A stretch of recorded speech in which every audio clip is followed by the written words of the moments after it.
See, there's something no one told you about the warnings you've received in life. You think they came like a bolt of lightning, like that movie scene where someone wakes up screaming in the middle of the night with the truth staring them in the face. But that's not how it happened to you. It was slower, it was quieter, and that's exactly why you barely noticed. If you're a Taurus, God's warnings never needed to shout. They knocked on your door in a way you could understand, through your body.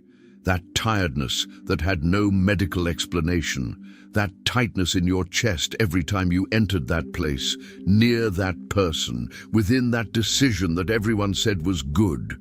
You called it stress, you called it overwork, you called it anything but what it really was, a message. And the most curious thing is that you didn't always ignore it out of stubbornness. You ignored it because you felt too much, too quickly, and the Taurus body has a very particular way of dealing with overly strong sensations. It freezes. It holds back. It pretends it didn't feel anything until the information passes, waiting for the moment when it's safe to process it without collapsing along with it. But God, or the universe or life, knows this about you, and that's why He doesn't give up on the first try. He repeats it. The same pain in a different way, the same person with a new face, the same problem disguised as something new, only for you to realize, on the third or fifth time, that it had already happened before and that you had already chosen not to see it. Have you ever stopped to notice how many times life has given you the same lesson wrapped in different paper? A relationship that ended the same way as the previous one, only with a different name. An opportunity you refused out of fear and which returned months later on someone else's doorstep to show you what you lost. A place you avoided visiting, and when you finally went, you understood too late why something inside you resisted so much. This is no coincidence. Coincidence happens once, twice at most. When the pattern repeats itself in an almost comical, almost ironic way, something else is going on.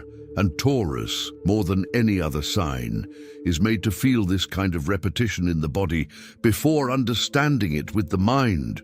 You feel it before you know what you're feeling. And that's precisely where the problem lies. Because while your mind is still trying to find a logical explanation for the discomfort, your body already knows. It's known for weeks. I've known for months, maybe. And when a Taurus body knows something the mind hasn't yet accepted, it doesn't stay quiet. It warns you through bad sleep, through the sudden urge to leave a place for no apparent reason, through that strange feeling of being in the wrong place, at the wrong time, with the wrong person, even when everything seems perfect on paper. And there's a specific moment when that warning changes in intensity. It's no longer a whisper. It becomes a question you can no longer postpone. Stay where you are, in the security you've built with so much effort, or follow the discomfort that insists on returning, even without any guarantee of what comes next. And it's exactly here, at this intersection between the comfort you know and the call you don't yet understand, that most Taurus people freeze in a way that seems like stubbornness on the outside, but which inside has another name, a name no one taught you to recognize, and which only makes sense when you stop trying to decide with your head and start to perceive what your body has been trying to tell you before. Before that job, that relationship, that city where you swore you'd stay forever. Before you learned the hard way that standing still is also a choice, and not always the safest one. It was while searching for answers to this that I found this digital book. It's not a prediction manual or a list of generic advice. It's an invitation for Taurus to stop confusing solidity with immobility. Because there's a huge difference between building a real foundation and simply refusing to move for fear of what might come next. The book speaks precisely to this distinction. How to recognize when comfort has become a prison, and how to use the strength you already have, that same stubbornness that has sustained you until now, to move in the right direction without losing your footing. You're probably still experiencing that discomfort right now, trying to understand if what you just heard matches something you've lived through but never had the words to describe. That's exactly when this information makes the most sense. When the penny is still dropping, before routine convinces you to ignore what you felt again. The link is in the first pinned comment. But be aware, this content may be taken down. Click now and download your copy. Now tell me in the comments, what was the warning you tried hardest to ignore, but which came back in a way that you could no longer pretend you didn't see? Because often, what you called fear was actually just the most honest part of you trying to protect yourself from repeating a pain you already knew by heart. There's a huge difference between the fear that paralyzes you because you don't want to lose what you've built, and the signal that tightens your chest because you know, before any logical explanation, that that specific path isn't yours. And the problem is that both come with the same physical sensation, the same butterflies in your stomach, the same urge to run away. But one protects you and the other imprisons you, and for years you treated both in exactly the same way, as a danger to be avoided. Think of a tree root. It doesn't rush up chasing any light that appears. It feels the ground first. It tests its firmness before committing. And that's exactly how Taurus decides, slowly, feeling each layer before moving. The problem isn't the slowness itself. The problem is when that same root, which should be testing the soil in search of something new and fertile, simply decides to stop growing because the ground where it already is seems safe enough, even if it's exhausted. And that's exactly what happened to you more than once. You confused exhausted ground with safe ground. You confused the absence of visible pain with the presence of real life. And you stayed. You stayed until your body started sending stronger warnings because the whispers were no longer enough. Have you ever noticed how, just before a major turning point in your life, things start to get strangely more difficult, almost as if you're being forcibly pushed out, since you didn't leave on your own when you were still kind? This is the question that separates those who understand their own pattern from those who continue repeating it their entire lives. There's something else nobody told you about this. The fear that protects is usually silent and specific. It points in only one direction, to only one person, to only one decision. But the fear that imprisons is noisy and generalized. It screams about everything at once, about any change, any risk, anything that takes you off the script you already know by heart. And it's easy to confuse the two when you've never stopped long enough to feel the difference between them, because stopping often means facing head-on what you've been avoiding for years. Consider how the body reacts differently to real danger versus a simple change of route. In real danger, the body contracts quickly and locally, as if it knows exactly where the threat is coming from. In a simple change, the discomfort is more diffuse, more like generic anxiety than true alarm. Taurus, who feels everything in deep, slow layers, often treats both types of sensation as if they were the same thing, and therefore equally avoids what it should avoid and what it should, in fact, go through. There's a curious detail here. True fear rarely returns after the threat has passed. It fulfills its purpose and dissolves. Discomfort, however, which was actually a calling, has a habit of returning week after week, month after month, each time with a slightly different guise, as if insisting on reminding you that the issue remains unresolved. If something bothers you today in the same way it bothered you 2 years ago, it's no longer a one-off fear. It's a message you haven't yet decided to heed. If that tightness in your chest you felt so far has occurred before, at other times in your life, perhaps it's time to learn the difference between the fear that protects you and the fear that holds you back. The digital book, The Divine Path That Guides Your Zodiac Sign to a Life of Purpose, dedicates an entire section to teaching Taurus to recognize this specific sign, the tightness in your chest, before it needs to turn into a crisis to be heard. It's about training the instinct you already have, but with more clarity, without waiting for life to push you in the most painful way possible. The last copies are running out. The link is in the first pinned comment. The last copies are running out. Click now and begin your journey towards the clarity and genius you deserve. And when you finally understand this difference, something changes. It's not a quick change, because nothing in Taurus is quick, but it's a definitive change. You stop treating every uncomfortable feeling as a threat and start asking, is this protecting me, or is it just keeping me stuck where I shouldn't be anymore?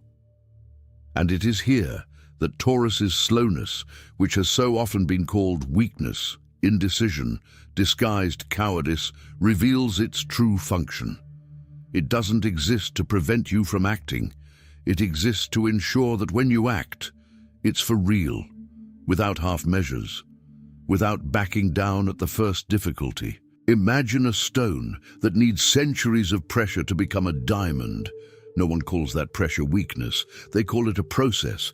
And that's exactly the process that happens inside you every time you take a long time to decide something important.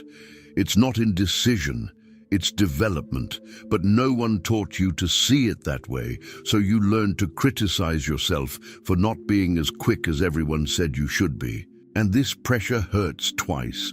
First, because you feel you're behind the pace of others, and second, because in rushing to compensate for this imagined delay, you end up making decisions that weren't even truly yours, just to prove to yourself that you can also be fast.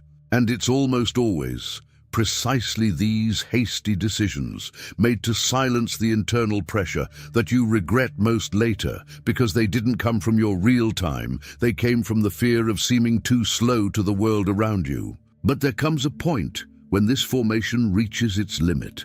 A moment when God, or life, or whatever you call a higher power, stops whispering through gentle repetition and begins to speak through urgency. Because the time for slow maturation has passed, and what remains now is to decide, once and for all, what to do with everything that has already been shown. And it's interesting how this limit almost never arrives in isolation. It usually comes accompanied by several smaller signs happening almost simultaneously, as if life were concentrating, in a short period, everything that had been slowly distributed over the years.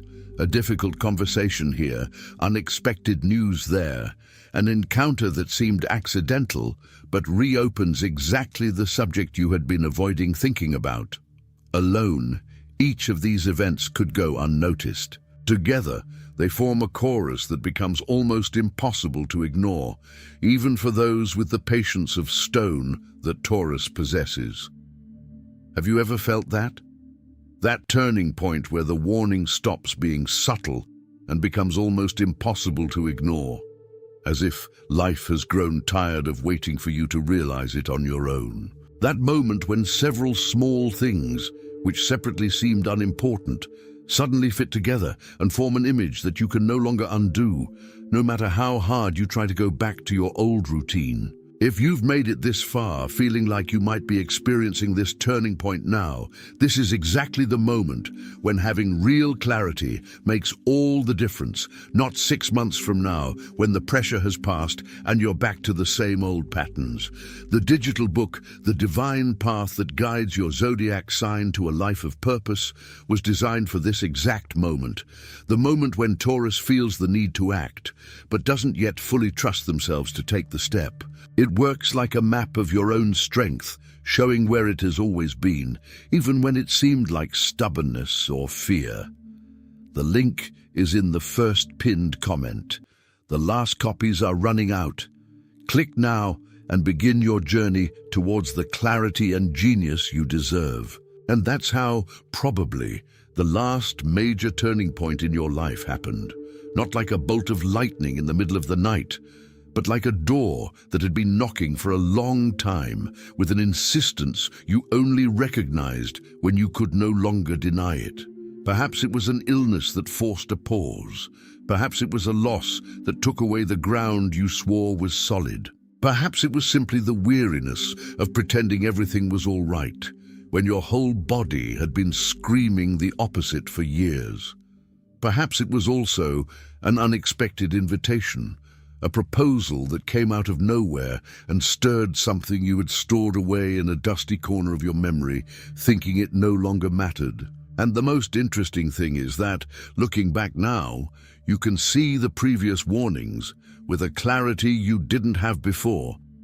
Each one was part of the same message, just wrapped up differently each time, making it a little harder to ignore with each repetition, until there was no more room to pretend it wasn't about you. It's almost like rereading an old letter and realizing, only now, that all the clues were already there, written between the lines, waiting for the moment when you were mature enough to decipher them.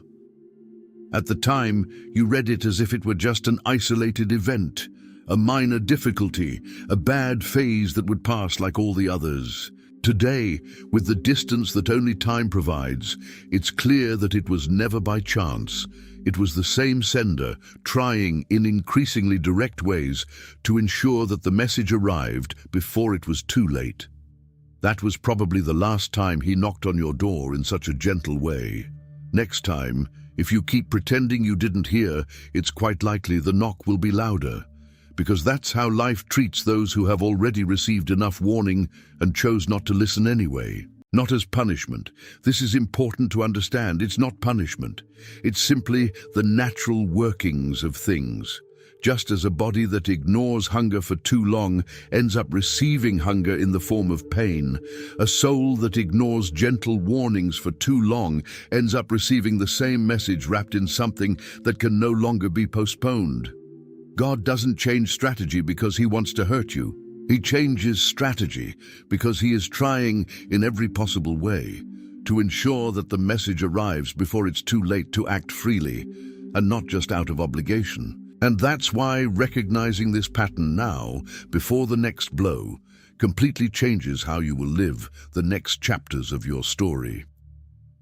The digital book, The Divine Path That Guides Your Zodiac Sign to a Life of Purpose, exists precisely for this. To teach Taurus to heed the warning the first time with the same solidity they use to build everything else in life without having to wait for the hardest version of the lesson. It's about transforming your greatest strength, the ability to resist, into your greatest wisdom, the ability to perceive the right time to stop resisting. The link is in the first pinned comment. The last copies are running out. Click now and begin your journey towards the clarity and genius you deserve. In the end, perhaps the beauty of being a Taurus lies precisely in this. You don't change impulsively, you change because you finally understood with your whole being that you needed to change. And when that change arrives, it's not fragile like decisions made in the heat of the moment. It's firm, deep, rooted, because it was born from the same place where everything lasting in you is born. There is a difference between the haste of someone who changes impulsively and the firmness of someone who changes because they can no longer deny what they feel. The first group usually backs down at the first sign of difficulty. The second group doesn't back down because it wasn't born in a single moment. It was born from an entire process of recognition, the same process you just went through here, listening to each chapter of this story as if you finally found words for something that was always there, waiting to be named. God never stopped warning you. He simply waited, with the patience that only the divine possesses, for you to learn the language of your own signals. This waiting was not abandonment, it was respect for your timing. Even when that time seemed too long, even when it seemed that the answer would never come. And now that you've learned to recognize this language, made of repetition, of body language, of silence that deepens before becoming a scream, the next warnings will no longer catch you by surprise. They will find you ready, with your feet firmly planted on the ground you yourself chose, this time consciously, and your heart finally willing to listen before it becomes necessary to scream. This is the silent promise that Taurus carries. When you learn to listen, you never forget. And each root you plant from now on grows with the tranquil certainty of someone who no longer needs to be convinced by pain.